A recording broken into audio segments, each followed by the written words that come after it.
కీర్తన 62వ కీర్తన 8వ చరణం. 62, 8. జనులారా, ఎల్లప్పుడూ ఆయన యందు నమ్మిక ఉంచుడి, ఆయన సన్నిధిని మీ హృదయములను కుమ్మరించుడి. దేవుడు మనకు ఆశ్రయము. వాక్యం తెరవటమే ఇంత లేటుగా తెరుస్తున్నావంటే నువ్వు నీ హృదయం ఎక్కడుందో అర్థమవుతుంది నాకు. జనులారా, అందరికీ చెప్తున్నాడు ఈ మాట. ఎల్లప్పుడూ ఆయన యందు నమ్మిక ఉంచుడి, ఆయన సన్నిధిని మీ హృదయములు కుమ్మరించుడి. దేవుడు మనకు ఆశ్రయం. యేసుని గారు పాట రాశారు. ఆశ్రయ దుర్గమా నా యేసయ్యా. అబ్బా, అసలు ఆ నవజీవనమే లేదు మనకి. నవజీవనం అంటే చెప్పండి, నవజీవనం అంటే కొత్త మార్గమున నన్ను నడిపి. మేము మాత్రం ఆ పాత పేడ మార్గంలోనే పోతూ ఉంటాం. మాకు అదే ఇష్టం. నువ్వు ఎన్ని చెప్పు, మందిరంలో వరకు నువ్వు చెప్పింది కొడతాం, బయటికి వెళ్ళేసేసి ఆహాహా అంటాం. కాదా కాదా? నువ్వు చేస్తున్న పని తప్పు, ఇది కాదా? దేవుని వైపు చూస్తున్నావా? 101వ కీర్తన 5వ చరణం.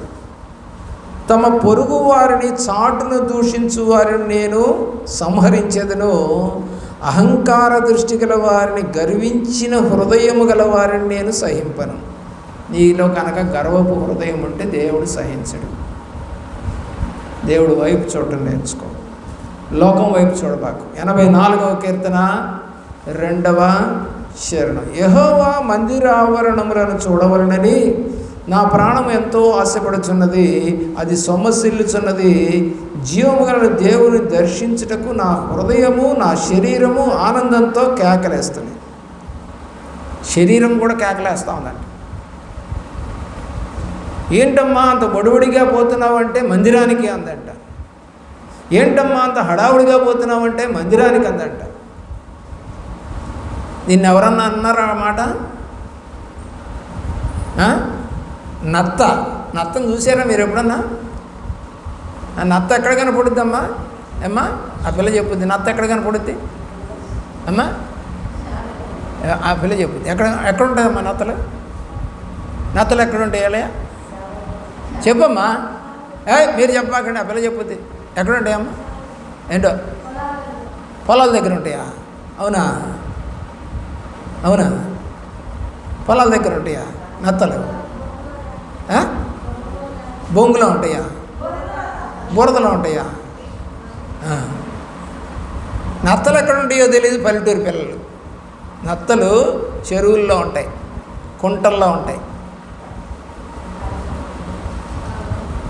కాలువల్లో ఉంటాయి. వాటికి తినేది ఏంటో తెలుసా? నాచుంది అంటే అవి. దానికి ఏమి అవసరంలా, నాచు తిని బతుకుతాయి అవి. అలా తయారయ్యాంలే మనము. బ్రాడీపేట రాయమంటే బ్రాడీపేట అని రాసినట్టు ఉంటుంది. మనం ఏం చేస్తాం? అదొక పెట్ట, ఏమో ఒక పుంజు. దేవుని ప్రేమించండి పిల్లరా. ఎలాగుందంటే ఈ రోజున 103వ కీర్తన 5వ చరణం. పక్షిరాజు యవ్వనము వలె నీ యవ్వనము కొత్తదగుచుండునట్లు మేలుతో నీ హృదయము తృప్తిపరుచుతున్నాడు. రోజు రోజు కొత్తదవ్వాలి నీ హృదయం. కొత్త పాట రావాలి. ఈ వాక్యం కొత్త వాక్యం ఈరోజు నేను విన్నాను, నా హృదయంలో దాచుకుంటాను. మన ఇంటి ముందుకు తట్టెత్తుకొని వస్తుంటుంది ఒక ఆమె, జడబిళ్ళలు చేస్తుందంట, భలేగుంటాయి అంట. కొత్త కొత్తవి తెచ్చేవే అంటుందంట. అమ్మమ్మాయి గొనవా అందంట. గాజులు, ఏమో చెవుదూతులు, పనికి మాలిని అన్నీ 5 రూపాయలు 10 రూపాయలే అయినా సరే కొత్త కొత్తవి. పనికి మాలిని తక్కువ ఉంటాయి రేటు, పనికొచ్చే రేటు ఎక్కువ ఉంటాయి.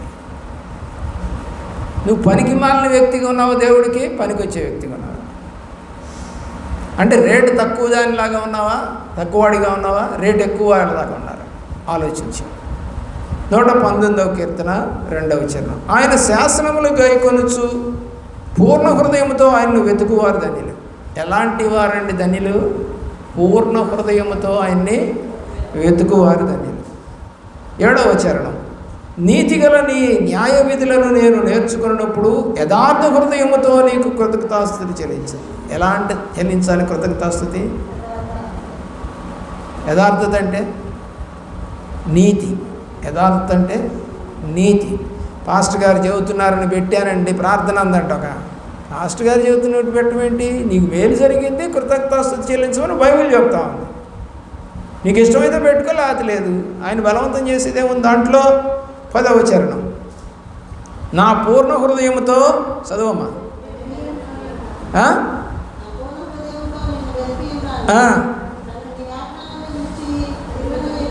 మరి ఈ 2 పనులు జరుగుతున్నాయిగా నీలో, ఈ 2 పనులు నీళ్ళు జరుగుతున్నాయిగా. ఎందుకని? పూర్ణ హృదయము లేదు, ఆయన ఆజ్ఞలను విడిచి తిరుగుతున్నావు. తిరగనీయకమని అడుగుతుంది వాక్యం, కానీ తిరుగుతున్నావు. ప్రార్థనకి రాబుద్ధి కావట్లేదు అయ్యగారు, మనసు రావట్లేదు అయ్యగారు. ఆడితో ఈడితో ఆ ఊరు ఈ ఊరు తిరగడానికి మనసు వస్తుందే, దేవుడి దగ్గరికి రావడానికి మనసు రాదే. అంటే ఏది శ్రేష్టం? ఇదే అదే? దేవుడిని కాదని నాగటి మీద చెయ్యి పెట్టి వెనక తట్టు చూచువాడెవడు నాకు పాత్రుడు కాడు. దేవుడి రాజ్యానికి వెళ్ళాం. 112వ చరణం, నీ కట్టడలను గైకొనుటకు నా హృదయమును నేను లోపరిచి ఉన్నాను, ఇది తుది వరకు నిలుచు నిత్య నిర్ణయము. ఎప్పటిదాకంటే చనిపోయేంత వరకు. తుది వరకు అంటే చనిపోయేంత వరకు. ఏం చేస్తున్నాడంట? ఆయన కట్టడలను తన హృదయాన్ని లోపరుచుకున్నాడంట. నువ్వు చెప్పావు దేవా ఇలాగా, ఇంకంతే చేస్తా. లోపడటం నువ్వు చెప్పావు, కానీ మా చుట్టాలు వచ్చారు, ఏమనుకోబాకు. ఏమ్మా ఆలస్యంగా వచ్చావంటే, మా ఆయన ఇప్పుడేనయ్యా మాంసం తెచ్చింది అందంట. 10 గంటలకు చర్చ అయితే 10 గంటలకు మాంసం తెచ్చాడంట. కూర వండేసరికి 11 అయిందంట. ఆమె సర్దుకొని చర్చికి వచ్చేసరికి ఆమెను అంటున్నారంట. పర్లేదులే, ఆమెను కన్నా వచ్చాను అనుకుందంట ఆమె. ఎలాంటి మనుషులు? అటు భర్తని కాదనలేదంట, ఇటు సేవకుని కాలేదంట, మధ్యవర్తిగా ఉండు. ఆమెననే దానికి వస్తానులే గారు, మీకు ఆనుక మీకేమి ఇవ్వకుండా పోను. అమ్మాయి ఇటు పట్టాలి, సంచులు పడతారు కదా, ఆ సంచులు పిలిచెల్లేస్తుంది కానుక. పాస్టర్ గారికి ఎంత సంతోషము, ఏమైనా దీవించుగాక అంటాడంట. ఇలాంటి పాస్టర్లు ఎక్కువైపోయారు ఈ రోజున. డబ్బు కోసం నువ్వు ఎప్పుడు వస్తే ఆయనకేంటి? ఆయనకు కావాల్సింది ఏంటి? మనీ. ఇంగ్లీష్లో ఒక సామెత ఉంది, మనీ మేక్స్ మెనీ థింగ్స్ అని. డబ్బు ఉంటే ఏదైనా చేయొచ్చు అంట. చాలామంది అనుకుంటారు. ఇలాగే ఒక కుమారుడు డబ్బుకు తీసుకొని వెళ్ళిపోయాడు. కానీ ఏమైంది? దుర్వ్యాపారం చేసి చివరికి మళ్ళా తండ్రి దగ్గరికి వచ్చి డబ్బులు తీసుకొని వెళ్ళాడు. చెప్పు, నీకు కూడా 1 లక్ష ఇస్తా, వచ్చి సంవత్సరానికి 2 లక్షలు చేస్తావేమో చూద్దాం. రూపాయి కూడా లేకుండా ఖర్చు పెట్టుకుంటే నయమే కదా అనుకుంటారు చాలామంది. డబ్బులు ఉంటే బాగుండొచ్చు అని. ఏంటమ్మా బాగుండేది? రోగాలు ఎక్కువ వస్తాయి డబ్బున్న వాళ్ళకి. ఎందుకంటే బయట ఎక్కువ తింటారు వాళ్ళు, శ్రమపడరు. ఒక శుద్ధి తీసుకుని ఒక మేకు కొట్టమంటే కొట్టలేరు. ఏంటి బలం? ఆలోచన వచ్చాయి. సామెతల గ్రంథం 3వ అధ్యాయం 5వ వచనం, నీ స్వబుద్ధిని ఆధారము చేసుకొనక, 3:5, స్వబుద్ధిని ఆధారము చేసుకొనక నీ పూర్ణ హృదయంతో యెహోవా యందు నమ్మిక ఉంచు. ఎలాగ ఉంచాలి దేవుడి మీద? పూర్ణ హృదయంతో నమ్మిక ఉంచాలి. సగం సగం కాదు, 25 కాదు.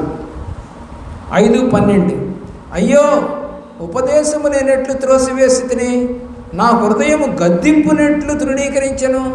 సేవకుడు వాక్యము గద్దిస్తూ ఉంటే నేను ఎందుకు దాన్ని కాదనకుండా నిర్లక్ష్యంగా తిరుగుతున్నాను అని ప్రశ్నించుకుంటుంది. అక్కడ ప్రశ్న మార్క్ ఉందా లేదో చూడండి, క్వశ్చన్ మార్క్ ఉంటుంది. ఇప్పుడు నువ్వు అనుకో, నేనెందుకు ఉపదేశమును త్రోసివేస్తున్నాను, వాక్యాన్ని ఎందుకు త్రోసివేసుకుంటున్నాను నా హృదయంలో ఉంచుకోకుండా? గద్దింపుని ఎందుకు నేను తీసుకోవట్లేదు? నన్ను ఇలా అంటున్నారు అలా అంటున్నారని ఎందుకు నేను ఆయాసపడుతున్నాను? ఇది నా తప్పే కదా, ఏం చేస్తున్న పనే కదా, వాక్య రూపంలో చూపించారు. ఎందుకు తృణీకరిస్తున్నాను? 18వ అధ్యాయము 12వ వచనం. ఆపత్తు రాకమునుపు నరుని హృదయము అతిశయపడును. ఏమి బాగా ఉన్న రోజుల్లో అంట అతిశయపడుద్ది అంట. ఏందమ్మా చర్చికి పోయేది, నువ్వు అతిశయపడుద్ది అంట. రోగం వచ్చేసిందంట, ఏమండి వారం అయిందంట, 10 రోజులైందంట, 20 రోజులైందంట, 30 రోజులైందంట. ఏమండి చుట్టాలు రావాల్సిన వాళ్ళంతా రోగం వచ్చిందని తెలియగానే వచ్చారంట, చూశారంట, పళ్ళు ఇచ్చారంట, ఫలాలు ఇచ్చారంట, డబ్బులు ఇచ్చారంట, ఏదేదో మాటలు చెప్పి అందరూ జారుకున్నారంట 15 రోజులకి. ఆ తర్వాత ఫోన్లు అంట. ఏంటమ్మా అంటే అట్టనే ఉందక్క అంటుంటే సరేలే అనుకుని మళ్ళా 15 రోజుల దాకా ఫోన్లు లేవంట. ఎవరు గుర్తొచ్చారు? పాస్టర్ గారు గుర్తొచ్చారు. పాస్టర్ గారికి అప్పటిదాకా చెప్పలా. పాస్టర్ గారికి చెప్తే రోజు పోయి ప్రార్థన చేస్తున్నాడంట ఆయన. నీకెవరు ముఖ్యం? చుట్టాలా? నిన్ను బాగు చేయవాడు యెహోవా దేవుడు అని వాక్యం రాస్తుంటే యెహోవా దేవుడిని ఆశ్రయించకుండా మనుషులను ఆశ్రయిస్తావు అనవు. దేవుడిని ఆశ్రయించాల్సింది పోనిచ్చి ఆయన రోజు వచ్చి ప్రార్థన చేస్తున్నాడు. ఒక వారం రోజులు అలా ప్రార్థన చేసి అలాగే మంచం దగ్గర కూర్చొని ఏడ్చాడట. ఆ తల్లిదండ్రులు అన్నారంట, ఎంతోమంది చుట్టాలు వచ్చారు, కుర్చీలు వేసాము, కాఫీలు ఇచ్చాము, ఈయనకి ఏమీ లేదు, కానీ నా బిడ్డ కోసం ఏడుస్తూ ఉన్నాడు. ఎవరిని ఎక్కువ ప్రేమిస్తున్నావు? ఎవరిని ఎక్కువ ప్రేమించడానికి ఇష్టపడుతున్నావు? ఆ అమ్మాయి బాగుపడిన తర్వాతట ఇక్కడ రాయబడిన మార్గం అది. ఆపత్తు రాకమునుపు నరుని హృదయం అతిశయపడింది. ఇప్పుడు బాగానే అయిపోయింది, ఇక చర్చి లేదు, పాస్టర్ గారు లేరు, నీ ఇష్టం వచ్చినట్టు తిరుగుతావు. ఘనతకు ముందు వినయం ఉండదు. గుర్తుపెట్టుకొని హృదయం ఎక్కడుంది ఈ రోజున? 21వ అధ్యాయము 2వ వచనం, 21:2. ఒకడు తనకేర్పరచుకొనిన మార్గం ఎట్టిదైనను తన దృష్టికి అది న్యాయముగానే అగుపడును. యెహోవాయే హృదయములను పరిశీలన చేయువాడు. ఈ మాటను పట్టుకొని ఏ వాక్యం చెప్పచ్చో ఆలోచన చేయండి.